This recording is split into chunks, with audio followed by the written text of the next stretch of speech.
Hello, Scorpio. This is your weekly reading. Welcome to Karma on Deck. The week is September 29th of 2020. So let's take a look and see what kind of energy Scorpio is playing with this week. And here we go. Let's give it a good shuffle and see what we have to play with. I wonder if I'm going to lose a kitty or not. He's fussing. My little ball of fur. Yeah. I had to feed the Cosmo because he was yelling at me. He probably will yell at me anyway. Here we go, guys. So I'm seeing the Eight of Swords, which is the first card that comes up. And I just realized for some reason, my thing auto-corrected to Scorpion. How awesome is that? So the first thing that I have for you is the Eight of Swords. So the Eight of Swords is about being overwhelmed quite a little bit. And there is a lot of this energy where you're feeling a little backed into a corner, quite possibly feeling uncertain. It's funny because certainty was the card for the Libra right before here, but we do see a lot of new beginnings for you, but you can't quite decide which direction it is you want to take, indicated by the Two of Wands. Now this card plays with energy of feeling undecided. So it's an uncomfortable situation to be in, whatever this is going on for you, because with the Five of Wands, that has to do with, being backed into a corner. So the Five of Wands feels like there's a little bit of pressure. There's a little bit of uncomfortable notices. So what I mean by that is sometimes people may be critical. There may be some gossip going on around you. It doesn't necessarily have to be about you, but this gossip or this feeling of, I like to use this as mom and dad in between, you being in between mom and dad, or you're the mom and you got to hear about from your husband or your kid or a boss and a coworker. It just feels like you're in the middle of something. And this often can sometimes play with feeling undecided, as if like, I'm not sure I'm going to do this decision or that one, the Six of one, half dozen of the other kind of energy. But it's feeling as if you're backed into a corner. Because of this, you might be keeping things a little close to the chest with the Hermit card. You might also maybe feeling a little bit as if you are isolated or separated from some of the things that you need connected with. Interestingly enough, you don't have terrible cards, but this is you feeling a little bit overwhelmed and frustrated. I see the Strength card. The Strength card has been in play in almost every reading this week so far, if you've been paying attention or watching the other readings. And I'll say the same analogy I've said to everyone is the Strength card is all about making friends with your past, making friends with your injury, your trauma, your problem, your situation. Because the Strength card is literally the analogy, and if in every deck I've seen, it's usually a woman with a lion, and she's like petting the lion because her past traumas, our past injuries, our awareness of what's really going on is she's pulled the thorn from the lion's paw and become friends with the beast. So this comes from acknowledging your past and bringing you where you're at now. And really saying, these aren't things that affected me. These are things that made me, right? And whether they've made good or bad habits is entirely up to you and whether you're happy or satisfied with that. But these experiences we chose into really are the backbone of where we move forward from. So oftentimes our past inspires us, or it teaches us to not go down certain roads again. I do see the Star card in play and the Fate card. So you might be finding yourself really coming up on some events that are pivotal for you, and then it's high time for them to change. And I do feel as if you notice that there's change on the rise. We don't have the Death card for you, but we do have the Fool card. The Death card was in play for Virgo, Libra. And it's just that balance, right, of feeling as if things are, for them, it was like feeling precarious. And for you, you kind of are waiting for that moment. It's almost like it's not exactly the starting gate, but it's definitely feeling as if the tide's about to turn for you.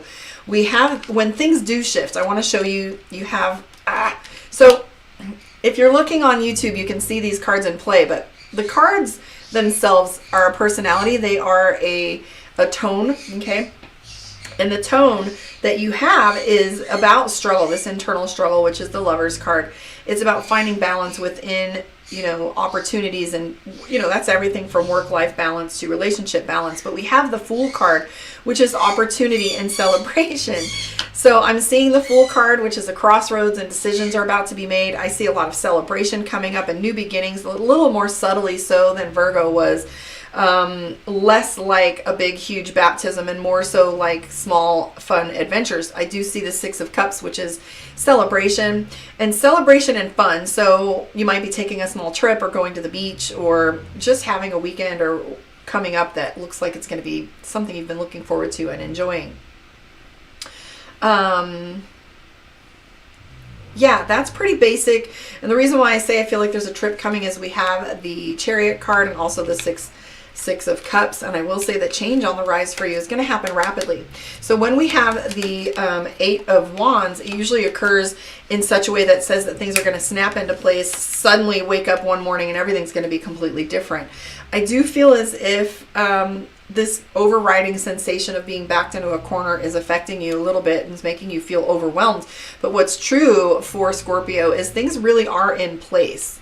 A lot of opportunities in front of you, and I'm definitely seeing the Fate card. Definitely Karma and Rain Man here, I swear. So we have the Tide is Turning card, which is our Fate card, Wheel of Fortune. It tells us that things are shifting or that there's things that are high time for them to change. And these opportunities come very often and regularly, but I'm seeing that this is your time. So nothing's looking terrible. I will say that trust your intuition. The High Priestess is a card that I pulled for you on that one.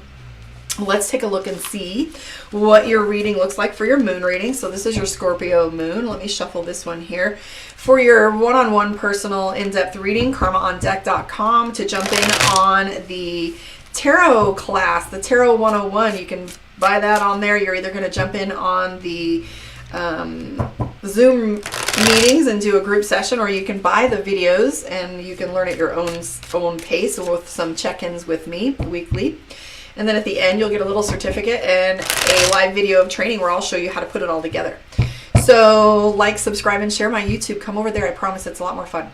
So here you go for Scorpio, 10 of Wands. So here's the thing that Scorpio's thinking about a lot more than they're letting on is, first of all, judgment, afraid of change, 7 of Swords, which is basically Scorpio's worried about how much of a burden they can carry and making sure they do the right thing. Duty is a big word for you right now. Your congruency cards between your general and your moon reading are the Fool card and the Lovers.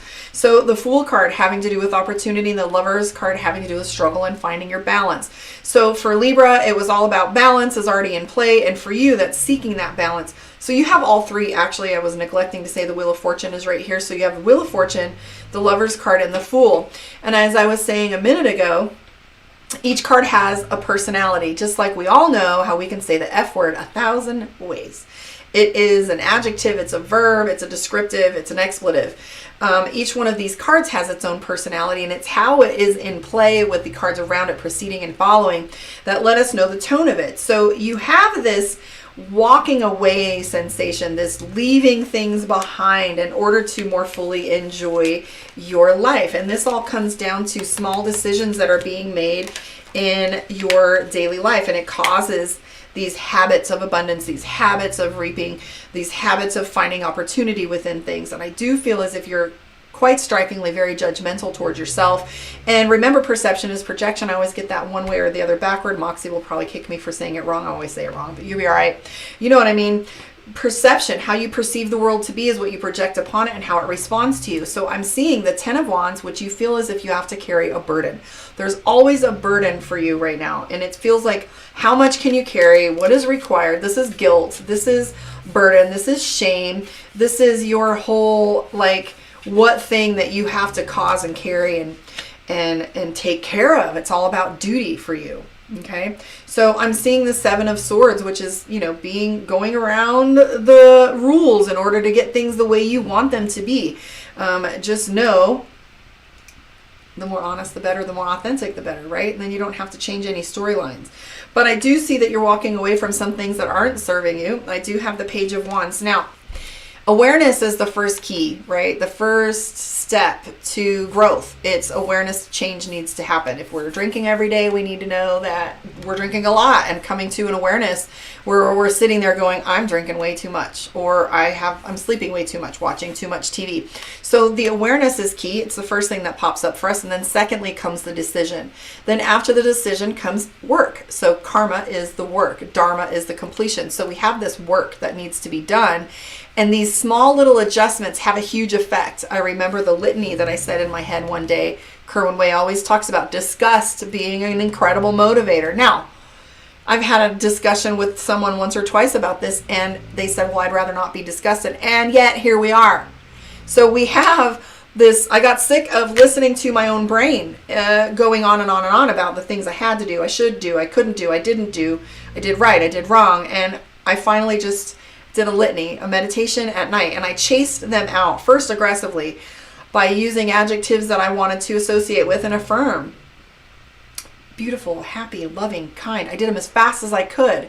And I remember on the third day, I laid down and I had my house all clean, and I had my candles going, and I had my bed ready, and I had my phone plugged in, and I had everything ready. And I remember laying down, and it was the first time I recognized that I wasn't chasing those words anymore. I was accepting those words. So it just takes diligence, practice, and awareness of what it is you want to change. So awareness is key. So you have this Page of Wands, which is like beginning to make these changes. And I'm seeing a lot of celebration coming for you. This is joy. This is my Three of Cups. It's got the 3 phases of womanhood in this card, which I love. It usually means chemistry, sexual chemistry. For those of you in love and lovers, you might see some joyous interactions with your partner. Some celebration and people around you that are joyful. But in so doing, the small changes of alignment, I see that that's the reason why. And I know you're a little bit kicking yourself because things aren't moving fast enough for you. But I am picking up within these cards that it's harvest time. It's like time for you to start playing with some of the pleasure and joy and things that you deserve to have and enjoy. I'm seeing the Fool card, which is opportunity. And I'm also seeing for you some other things in my head. Let's pull some cards for you from Divination of the Ancients. So if that resonates with you, thank you. Please comment. Let me know how you feel your reading went, what you're thinking, what's going on with you. Let's talk about some of these aspects that are coming up. We have Mercury retrograde on the rise. I'm going to talk about that in a little bit. But let's pull a card for you from Divination of the Ancients, which is crystals, healing. So what is it that you are doing for yourself, Scorpio? Are you taking time out? Are you saying no? Are you saying yes to the things you want to do more of? Are you making sure you're feeling, serving from a full cup? So when I have this card here, healing has to do with taking time for yourself, because I do feel as if Scorpio's been running faster than you have speed and you're not resting. Like nobody can go on a marathon without having done due diligence, prep, meals, taking care of the body. But are you taking care of yourself? Don't run the marathon ill-equipped. You absolutely need to run the marathon. I get it, but make sure that you have all of the support and requirements that you need. Hopefully that resonated with you, Anubis, and I say thank you for hanging out with me. I appreciate it. I am going to come back on and talk about crystals, which is your lead card here, which has to do with healing. And healing is absolutely paramount to personal growth. So I would say get to it. Hi, baby. Did I disturb you? All right, guys, I'll catch you on the flip side.